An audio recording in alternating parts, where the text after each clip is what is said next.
My name is Geralyn Lockstein. I'm the autism consultant for the Saskatchewan Health Authority, Northeast Regions 1 and 2. It encompasses a very large geographical area, going as far north as Wollaston Lake, as far south as Montreal Lake, as far west as Pinehouse Lake, and as far east as Creighton and Sturgeon Landing, and all those communities in between there. Today we're going to be talking about defining autism. So what does autism look like? Well, autism doesn't look the same in every person. There are many different ways in which how autism presents in an individual, but there are some key things which would be the same, and how we can look at that to come up with a diagnosis for autism. So one of the things I'd like to state before we start looking at autism is that when left to their own devices and choices, children with autism spectrum disorder or ASD will not learn skills or how to interact with others or materials. So that should tell you a bit about what autism can look like. The children with ASD learn differently than typically developing children. They do not have the same abilities and capacities to learn by observing others and or observing the consequences of their own actions. So what we're saying there is that a lot of children learn by observing other individuals, and so they just pick up what they're doing. Most children with autism do not have that capacity. They also don't learn from the mistakes. So disciplining a child with autism, if you were to say that put them in timeout or have them go sit in the corner, that they won't learn that from that method. So that's what they're saying here, that they don't learn from consequences. So what we have to do is to give them explicit teaching, exact teaching with everything that we do. And it has to be with the adult guidance and directions. So it's very intensive. So being a parent or a caregiver of a child with autism is very time consuming. We think it's time consuming with our children who don't have autism. It's even more so. So what happens with our parents and caregivers is they can become overwhelmed easily, and it's very tough. They need breaks once in a while. So that's why respite care is important for the families with children that have autism. So these explicit teachings must be done in clear, manageable steps. When we say manageable, we also look at the individual with autism, but those manageable steps, we often call them either very gentle pushes, or we call them tiny baby steps in teaching them what we would like them to learn. And then they need to practice this skill or social situation, and it has to be done with consistency. So what you do today must be the same thing that you do tomorrow and the day after and the day after, or how we handle a situation must be done the same each time.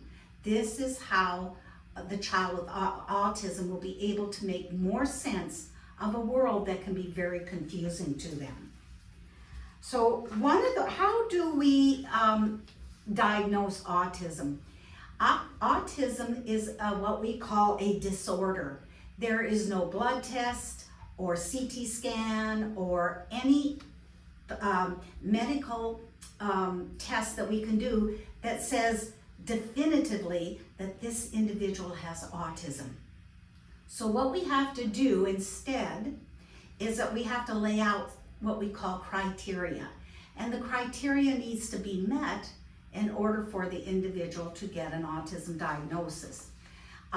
So some children that may seem to have autism or have autism-like behaviors may not get an autism diagnosis because they did not meet the criteria for autism. So where do we get this criteria for autism to make the diagnosis? It's found in the Diagnostic Statistical Manual, edition 5.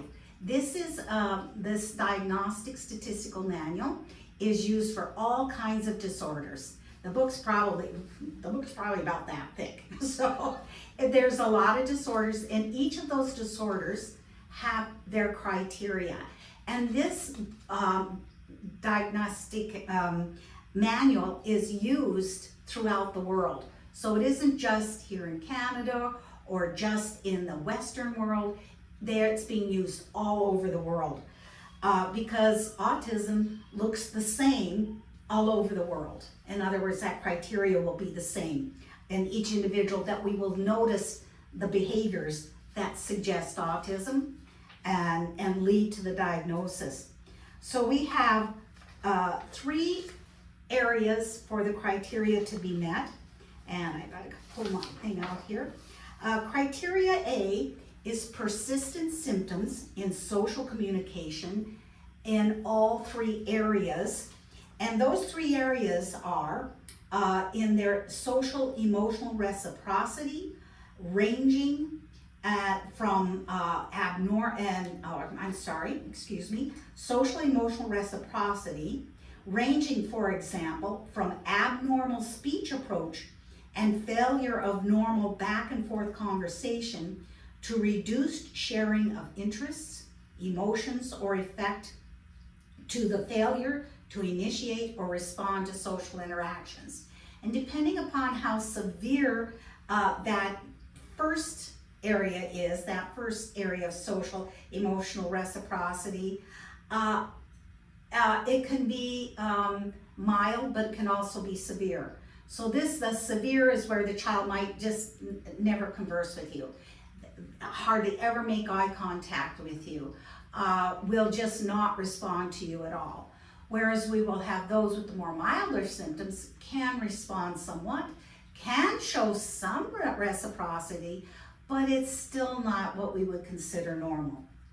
In the other area, in area 2, the deficits in nonverbal communication behaviors used for social interaction, ranging from poorly integrated verbal and nonverbal communication to abnormalities in eye contact and body language, or deficits in understanding and use of gestures, to a total lack of facial expressions and nonverbal communication. So some of these, again, we look at where the symptoms are. Could they be mild, moderate, or severe? So it ranges in there. So sometimes when we see a child who might have mild symptoms, they could have what we would call their facial expressions are kind of dead, or they just, the face, sometimes you refer to it as a flat expression on the face. But then you can have another individual with mild symptoms where they make all kinds of expressions with their faces. So again, we look at the other areas there, the abnormalities in eye contact. Some of the kids may not make eye contact at all, keep their head, or even turn their back to you, where other children will briefly make eye contact, and then it looks like they might be making eye contact, but it's how you feel like they're looking through you, or you feel they're looking over your shoulder. So we would consider that abnormal eye contact. There's also our body language. This is an area where many individuals, even with the mild symptoms, have their understanding of our body language is difficult for them. And so they misread cues, our social cues. And so for them, again, I've mentioned this earlier, for individuals with autism, the world can often seem very confusing to them. And for number 3, there's deficits in developing, maintaining, and understanding relationships, ranging, for example, from difficulties adjusting behavior to suit various social contexts, to difficulties in sharing imaginative play or in making friends, to absence of interest in peers. So these, all 3 of these areas here are in part of criteria. every one of those areas the individual has to show a deficit in all three in order to meet the criteria for Part A.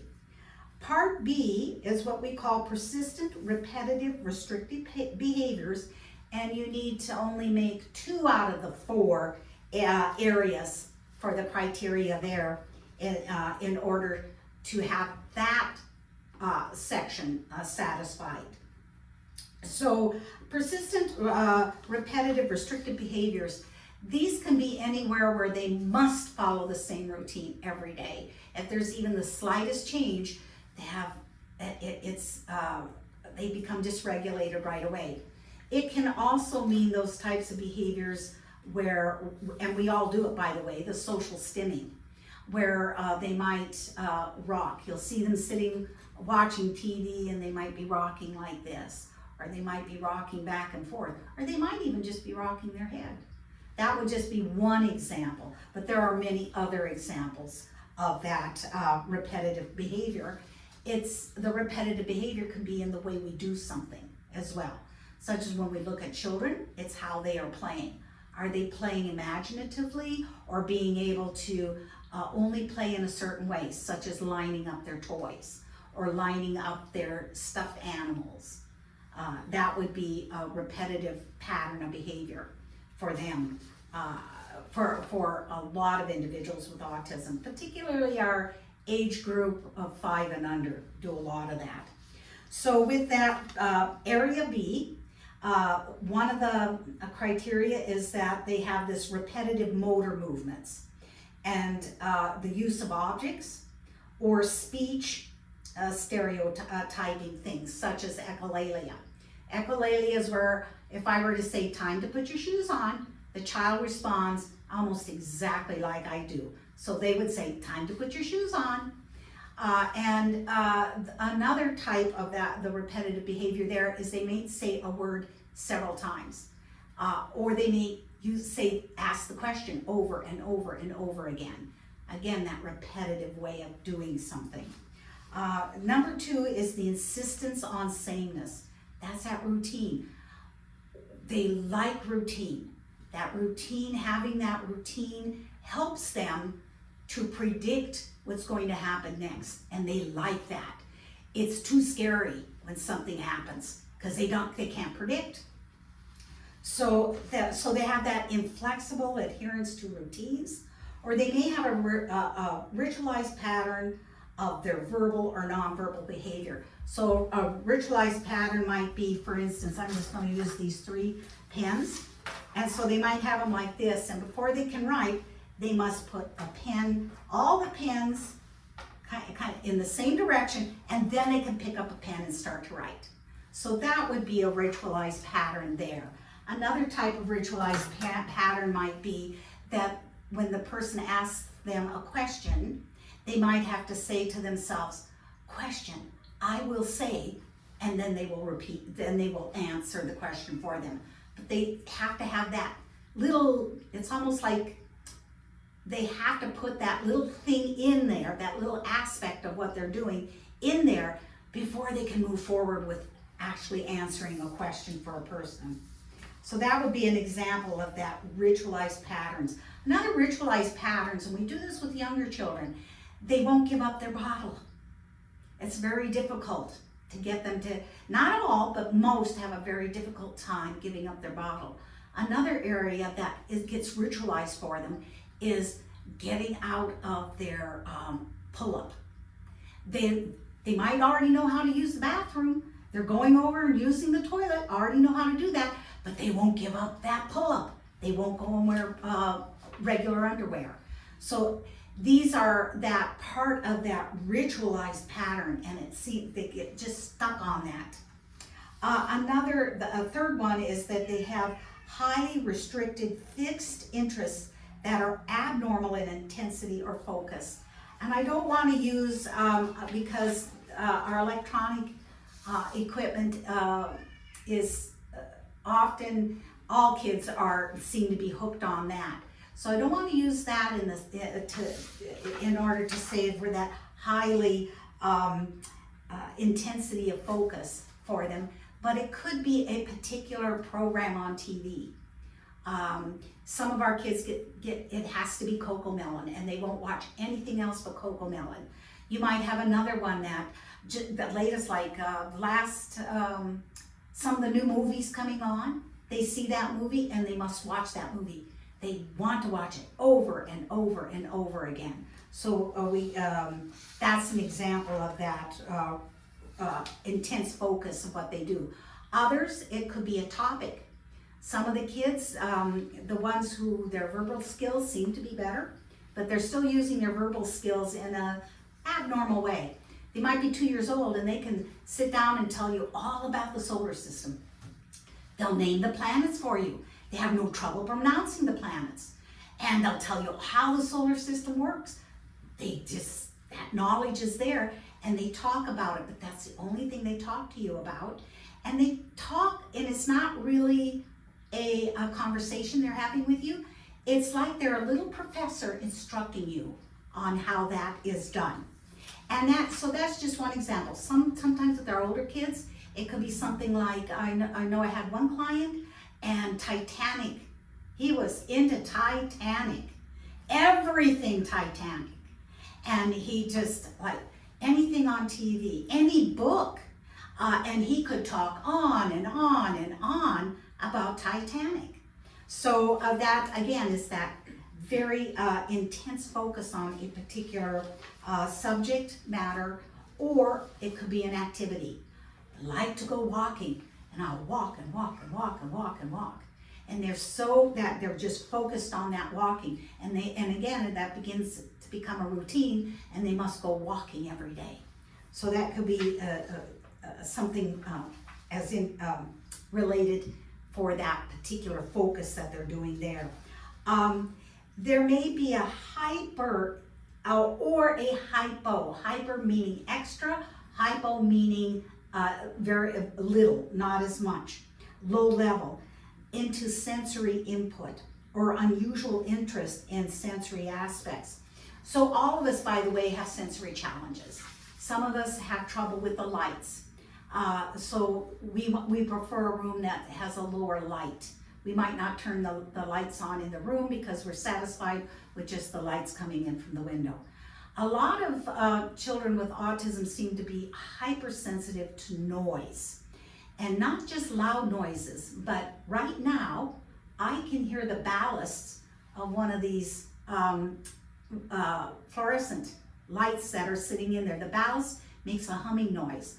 I can hear that, but it may be very upsetting to the child with autism. They'll hear these little sounds like that, and it becomes upsetting for them, and it's hard for them to focus or concentrate on like schoolwork when they're in school. It could be touch. Some kids want extra touch, and some don't want the touch. They'll just move away from it. You know, you go to touch them on the shoulder, and they'll go like this because they just don't want. They're very sensitive to that aspect with their senses. Smell is another one. Some kids can be very hypersensitive to even the smell of soap, and it'll make them gag, maybe even throw up. Others, it could be taste. Their textures in the food, because when we eat, some foods we know have a smooth taste to or smooth texture feeling in our mouth. Others have a bumpy texture in our mouth. And then of course there's the spices that can put heat in our mouth and that kind of thing. So they may be hypersensitive to that, and so they may reject having those foods that have that extra spicy stuff in them. So these are those 4 areas in the repetitive restrictive part of the diagnosis for the criteria that must met. But in part B there, that repetitive restrictive, you only need to have 2 of the 4 areas in order to meet that area's criteria. Then there's criteria C. Criteria C are symptoms must be present in early developmental periods of the child's life. Usually when parents and caregivers have a chance to look back on the child when they were infant, they can say, they were doing this thing and it was kind of odd. I thought it was odd, but they're just a baby. They're still learning in that. But usually we start recognizing by the time they're 2, they're either still not talking or they're using language a little differently, not the way we would expect them. They're not picking up on doing things like dressing themselves and so on, so that we're starting to notice that. And when we say the developmental period, that's what we're talking about in those developmental years. And we develop our whole life, but we look at those early years, 5 and under, as being the top developmental years. So there's a lot kids need to learn and are learning in that time. Their little brains just pick up stuff that it's just amazing. I love watching children learn, and I love watching autism kids learn. It's really great to see how it's almost like you can see the wheels turning in their brain. So it must be present there. In other words, the child's doing just fine, and then maybe they have at 3 years of old, they have a severe illness. Let's say they have pneumonia and had to be hospitalized. After they get back home and they start picking up some autism-like behaviors, it doesn't mean that that's autism, because it wasn't present in their earlier years. So it really needs to be present from the very earliest time that we can go back and remember. And also it must be present in all environments, not just at home, but at school, on the playground, at the grocery store, wherever we take the child, that those behaviors that we're seeing exist in all of those environments. So it's that would be C. And there is another one, they could have D, where the symptoms cause clinically significant impairment in social, occupational and or other important areas of current functioning. So in other words, what's happening as we grow and we develop, it means that we have to be part of what's going on. And because they restrict themselves or their social communication is abnormal, that what happens is that they're not able to function the way we would like to see them function. So, and it's very important, we want all of our kids to grow up into adults that function in our society. So this is, what we're seeing here is that there will be impairment in that functioning and even being able to move forward. So not all individuals with autism, especially with the milder symptoms, they go on to have jobs, they go on to even have their own businesses, and they can go on to have families. And they can be really great parents, just loving parents and helping their kids and doing things with their kids. They can be that way with the milder symptoms. With the most severe symptoms, most likely they won't. So they'll probably need to have some partial to full supervision for the rest of their life. But those are the ones with the really severe symptoms of autism. But and I will interject at this point that 60% of individuals with autism fit into that part where they can go on and function in our society. They may not be, they're still going to have autism, it's still going to impair them in many ways, but they can function and they can have the jobs, like I said, and they can have families. It's 40% of the individuals with autism that are going to struggle with that, being able to have jobs or to even function in family settings even, and that. So again, just the wide ranges that we have there. So that would be the 3 criteria that they're talking about in there. Now, as I was mentioning, is there are 3 when we talk about mild, moderate, and severe symptoms of autism. So when we give the diagnosis, the assessor looks at how they fit in with what they're able to do and so on. And level 1 means that they're going to need some supports. So that's the more mild symptoms of autism. The moderate forms of autism are what we call level 2. the individuals are going to need substantial supports in order to learn everything that they're going to need to learn. And then there's level 3. Level 3 means they need very substantial supports in order to function in a way that's going to, that we would like to see growth in them, to have them move towards their potential. And sometimes there are other factors too that play into the level 1, level 2, level 3. So I will get into those with possible health issues. So when we have possible health issues, there's that we talk about, the most common one with individuals with autism is what we call gastrointestinal challenges. Those are the ones in which they may regurgitate a lot, or they have trouble with constipation, or diarrhea. So that gastrointestinal area, and it can be a very, can make the person not feel good a lot, which can play into how we're trying to move them towards their potential. And remember, I said about the very, like, we take tiny baby steps moving forward. And as we're doing so, we also take into consideration that there's going to be good days and bad days because of the health issues. Another area, although it's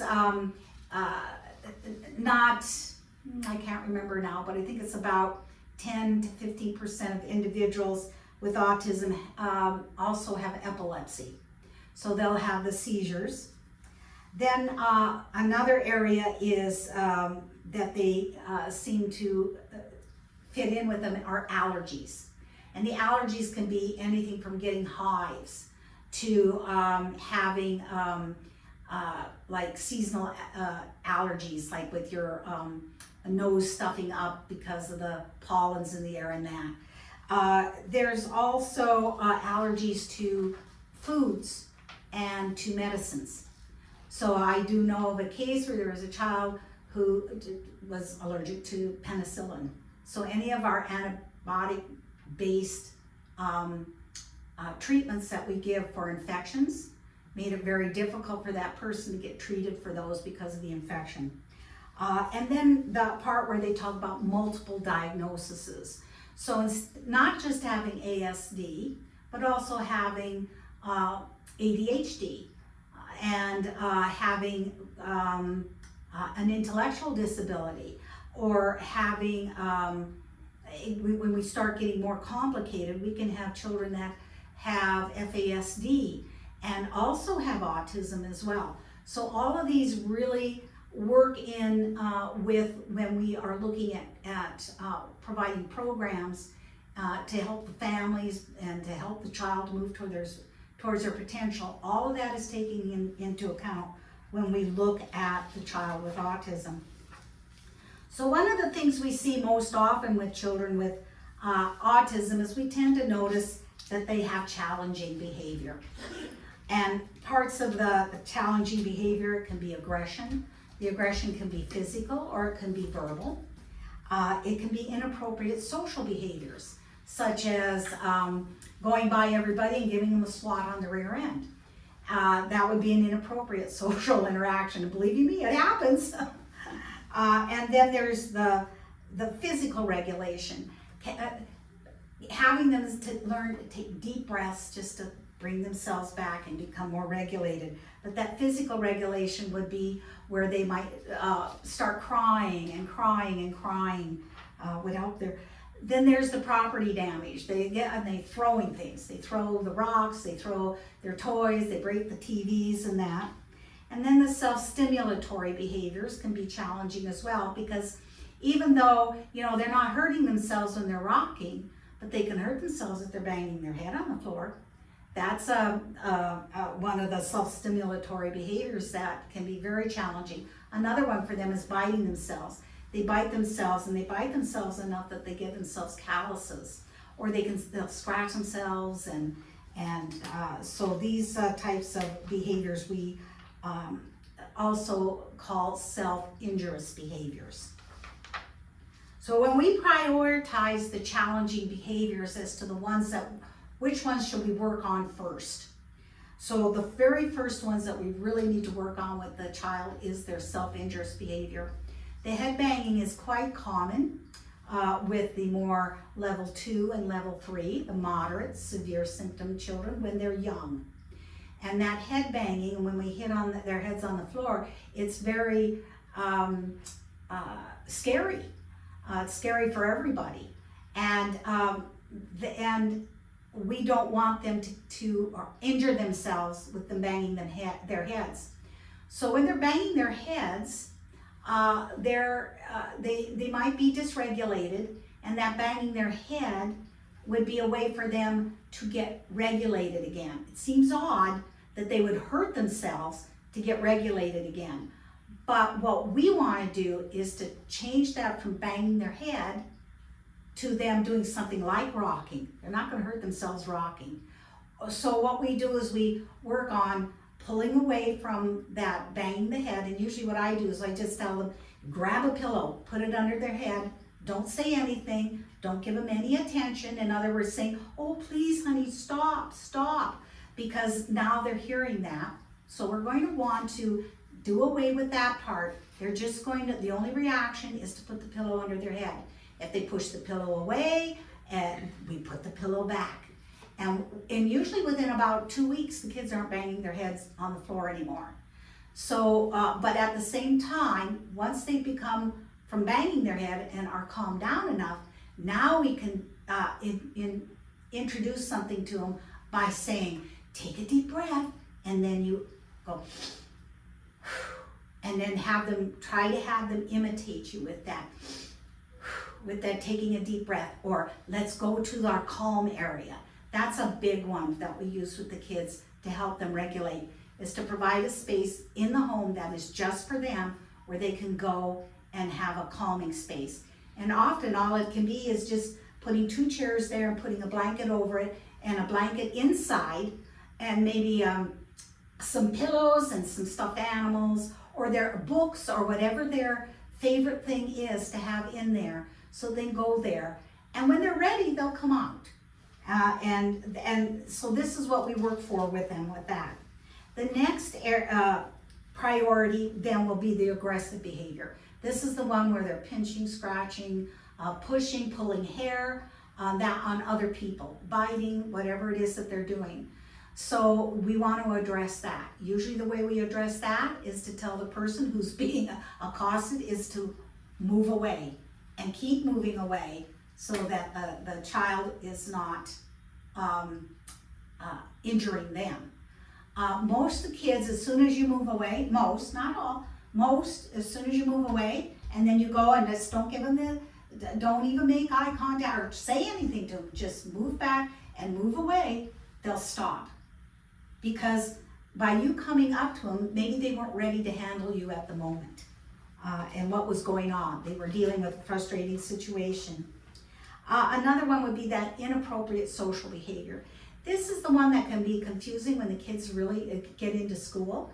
Remember I mentioned about the going around and slapping everybody on the rear end. This might have been, the individual may have seen this somewhere on TV, like particularly with sports channels. A lot of those guys, you watch them, they're slapping each other on the rear end. So they think that this is appropriate because they haven't really learned all those social rules. Other kids seem to pick up on them with no problem at all. Our kids with autism have a much more difficult time. This is where that specific teaching comes in. So we have to teach them that this is not the way we address people by slapping them on the rear end. Instead, we put our hand up and say hi. And this is where teaching that, showing them, having them practice it with you. And then we might have things like social stories that we read to them that talk about this. And then we will continue to work with them until they get the idea that they know that slapping people on the rear end is not appropriate. But we always give them an alternative. Instead of slapping on the rear end, what I can do is put my hand up and say hi. What I can do is a different thing. Maybe I can use a different gesture. but always stay high instead of slapping on the rear end. And then the next intervention would be that self-stimulating behavior, the ones that aren't self-injurious. So that'd be the rocking, and it could be tippy-toe walking. It could be twirling themselves. You know, like when they're at school, we might say, put it in a routine for them at school that from this time to this time, they're doing their schoolwork, but from this time to this time, now they can twirl. So we put it in their routine so they can get the twirl for that self-stimulating behavior. The self-stimulating behavior is actually very important to the individual with autism because it does help them to regulate. In other words, instead of getting upset and having meltdowns, it helps them to keep calm.